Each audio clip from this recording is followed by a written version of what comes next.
Hey, what is up guys? Welcome back to the channel. Got a video here covering some gameplay tips and tricks on fighting with Killmonger. He's one of my favorite champs to play with right now, and he's done quite a bit of work for me in helping me to clear uncollected monthly events, and also with my initial clear of Act 5. I really enjoy him. He's a lot of fun, and he has a lot of utility. I think, in my opinion, he's going to be one of the top 10 champions in the game. So here's a couple of things, just kind of covering what he's about, how he works. First of all, his base stats. He's got pretty high health points, so he's able to take quite a few block hits, and if you make a mistake or two, he's going to be able to last a little bit, recover from that somewhat. So just keep that in mind. Now, his attack rating is fairly average, not fantastic, not terrible, kind of right in the middle there. And the same can be said about his crit rate and his crit damage. Again, not the best in the game, but it's not going to be something you're really going to suffer from. I mean, you don't need to do a whole lot to increase that as far as synergies go. Now, he does have above average block proficiency and armor, and he's also got critical resistance as part of his base stats, which he's the only one that I know of that has that. It's possible there could be some more out there, but he's the only one I know. Now, as far as his other abilities go, now when he's awakened, he's going to have reverb on him, which when he's attacked, the reverb armor is going to activate for 8 seconds, and it's going to deal damage back to the opponent for a percentage of incoming damage. Now my 4-star 440 is at Sig 40 and deals almost 87% back based on his power level. There's an 8-second cooldown after the reverb expires, and when he's got reverb and True Strike active, it increases attack rating by a certain amount, about 47% based on what I've seen with my 4-star. Now, as far as his other abilities go, he's got the Vibranium armor, which is going to get him additional armor there, and it's going to be about 150% of his base armor added when that's active, and it also grants him 15% of his missing power when a debuff is added to him. That's going to deactivate if any armor break is applied, though. Now, he's also going to gain a True Strike when he hits an opponent who's recovering from a special attack. So that's where you hit into the opponent right before their special attack has fully completed. Right, we'll kind of go over that and how to get that to work, and you're just going to have to be real familiar with the opponents to get a good feel for how that works and how to time that right. Now, the True Strike will be active for 16 seconds, and it's going to ignore any armor, auto block, and auto evade. Now, keep in mind that even when he is not awakened, that it's going to increase the damage he outputs because you're going to ignore any of the opponent's base armor. So that's just going to put out a little bit of extra damage while he's got that active. So don't discount it even when you're not fighting against a champ with auto evade or auto block. Now, when he does land a critical hit, there's an 80% chance to inflict bleed, which will last for about a 1.5 second time, and it deals about 36% of base attack. My 6-star here deals 724 damage per 1.5 seconds, and deep wounds is going to get quite a bit more out of that. The bleeds do not stack, however, so if you have a bleeding opponent and you add another bleed, it's going to remove the existing bleed and replace it with a new one. The one exception there would be if the opponent has the Suicide Mastery on. Right. Now, when you use a special one with Killmonger, he's going to get 2 counter punch charges, which will last for 15 seconds, which means he can go unstoppable when he's hit for about 3/4 of a second. It's going to allow him to turn around and strike the opponent back right away, which is really beneficial when trying to get that True Strike against opponents that have projectile-based specials. His special 2 is going to add 3 indestructible charges, which will ignore damage from incoming attacks. And any time that you do receive a hit, or if you block a hit, a charge is going to be spent to prevent that damage from coming through. You can have a maximum of 4 stacks at any time. Vibranium armor does need to be active for this ability to work, so just keep that in mind if you don't have that vibranium armor up. So if you got that armor break applied, it's not going to add any new charges. Any debuffs applied will still deal damage, and energy damage that is going to be separate from the actual attack, like a Red Hulk or a Bishop, that is still going to apply as well. Now, Special 3 doesn't have any specific abilities outside of one really neat, but really beneficial thing, and then how that's going to work is when the opponent has been bled 15 or more times, so you've added 15 or more stacks to the opponent, the Special 3 is going to activate a new bleed, one for each charge that the opponent has for a duration of 6 seconds. You can have up to a maximum of 50 stacks. Right, you can only use that ability once per fight, so just keep that in mind, but most fights you're only going to need that one time, because it deals just a crazy amount of damage. Right. So again, just kind of keep that in mind when you're deciding on how to fight the opponent, or kind of what you want to do during the fight. Right, because that can make a little bit of a difference. Now, Killmonger does have quite a few synergies. First of all, Black Panther Civil War. He's going to get a synergy where he will gain 3 indestructible and unstoppable charges at the beginning of the fight, and Black Panther is going to get a Fury buff for every parry. Right. Additionally, the Black Panther Civil War is going to have a Nemesis bonus, which will increase the attack for the whole team. Right. Now, the first part of that synergy is unique, the second is not, so you can stack the increased attack, but you cannot stack the indestructible charges. Iron Man Infinity War will give the Wakandan Insight bonus, which is going to increase critical resistance for all champions by 12% for each active armor effect on the champion at that time. More benefits Iron Man, but it can also have some benefit to Killmonger because he's got that vibranium armor. Now, the next one, probably one of my favorite synergies, is Sabretooth, because Sabretooth with Killmonger will have a No Mercy synergy, where Sabretooth is going to reduce opponent ability accuracy by 100% for about 3/4 of a second anytime a debuff is applied.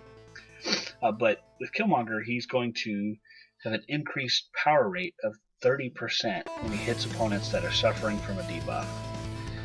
Also, unique synergy does not stack, but that can be really useful for both champions. Void will activate a Fearless synergy, so that if Vibranium armor is active on Killmonger, he has a 35% chance to purify that debuff after a half-second delay, and then regenerate 4% health per debuff removed. Void is going to regenerate 1% health when inflicting his intimidating debuffs. Again, it's not a stackable synergy, that's unique only. Still pretty beneficial for both champions. More beneficial for Void, but still carries some weight for Killmonger. Now, Winter Soldier is going to have the Enhanced Soldiers synergy, where Killmonger is actually going to get a chance to activate True Strike when intercepting the opponent's dash. And that's going to scale up based on the star age. It starts at 15% for a 3-star, 30% for a 4-star, then 5 and 6-star champions are both at 100%.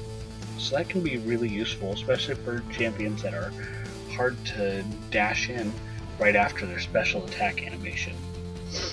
Winter Soldier is going to increase his attack by 1% based on the star age of Killmonger. So by 1% for 3 stars, 2% for 4 stars, and the 5 and 6 stars are going to increase by 5%. Right, that's going to be a maximum of 100 hits on the combo meter for Winter Soldier. Still a fantastic synergy. It can help out both champions quite a bit, but it is more beneficial to Winter Soldier. Comparatively, again, there are going to be some cases where that actually helps out Killmonger quite a bit more when he can activate the True Strike without having to worry about the specials. Now, As far as strategy goes, this is going to be where you're going to really want to know, who you're going up against, what's going on in the fight, what nodes are up and going, and just kind of prepare for how that's going to work. And that's going to kind of vary every fight. So now if True Strike is needed, you can just know how the opponent's specials work and how you're going to prepare for dashing into them to get that True Strike active.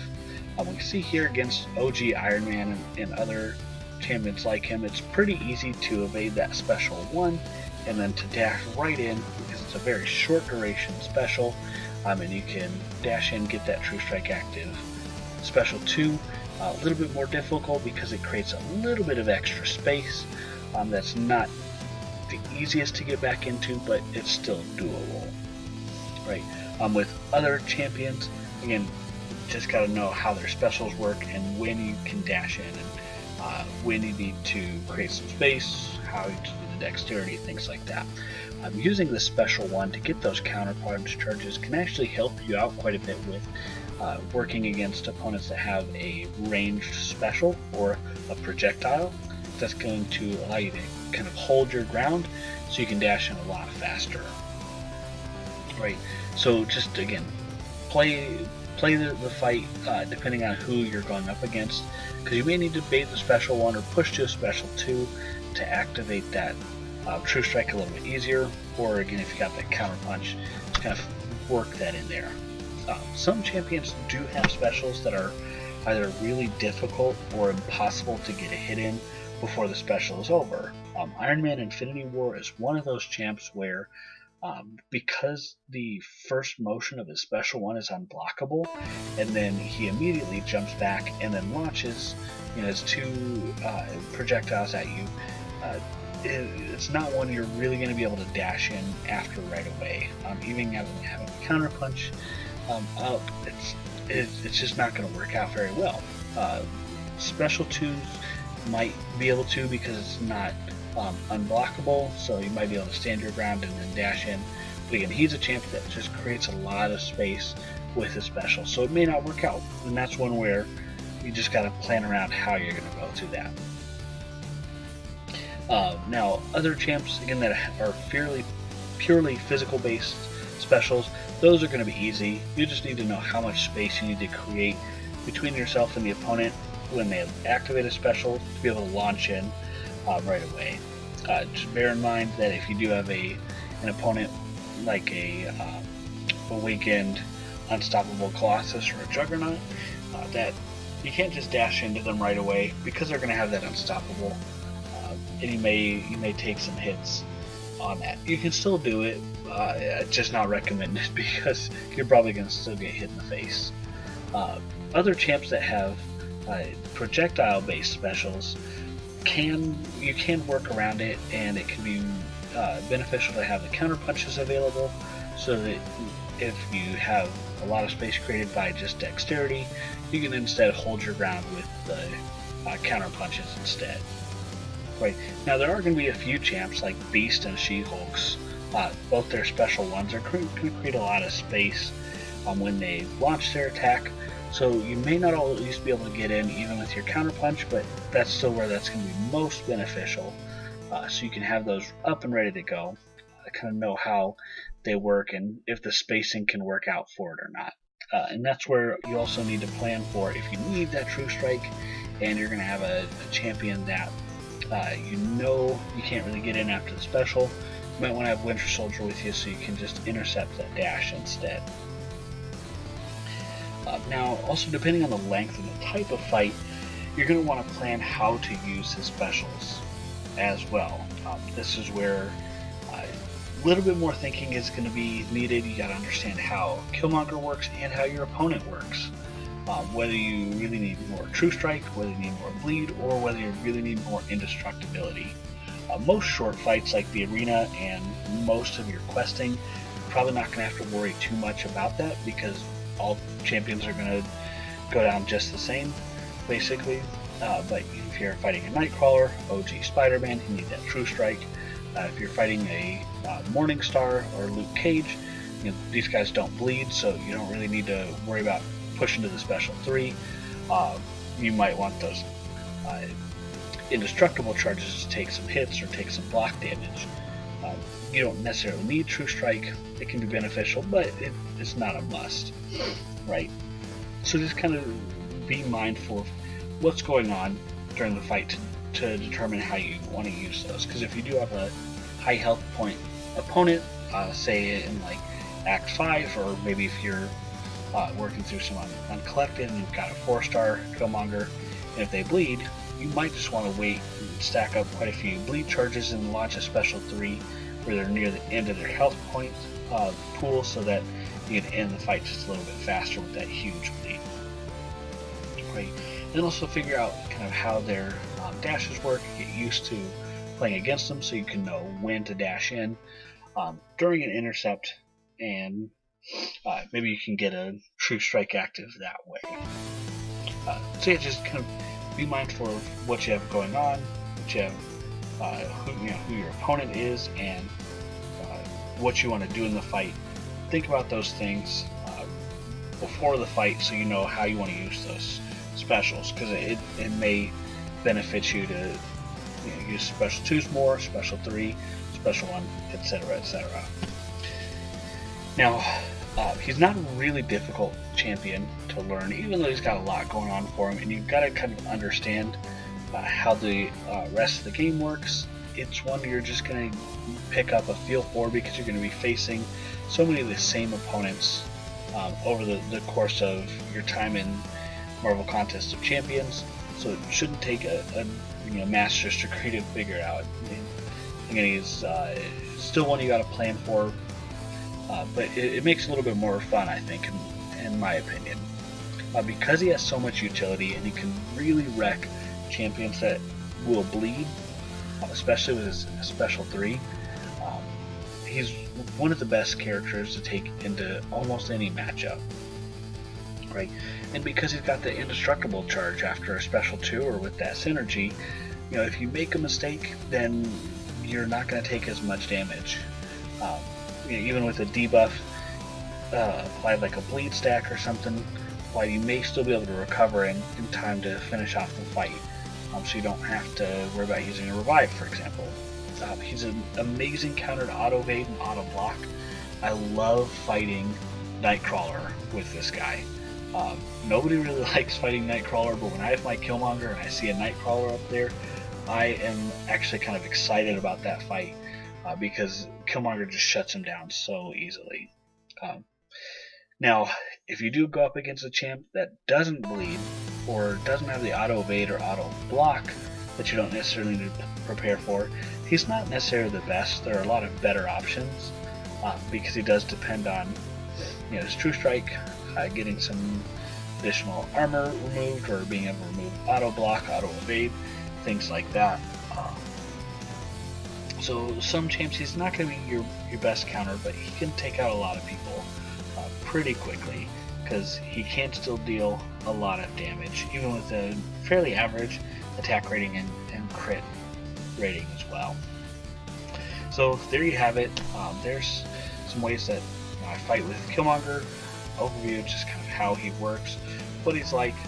If you have your own Killmonger, go ahead and take him out into the arena, take him out into a quest, get a feel for how he works, try him out. I think he's fantastic. He's a lot of fun to play. And if you do have Killmonger and this has helped you in any way, I really hope that it does. Drop a comment if you have any other questions, or if you like what you saw, or if you have your own Killmongers, let me know how that works for you. Or if there's anything I missed or anything else you want to see, let me know as well. Well, I hope you guys liked the video. Give me that thumbs up if you did. And if you're new here, a subscribe would be appreciated. Either way, good luck in your Killmonger fights, and good luck in the rest of your MCOC grind. We'll see you guys in the next video.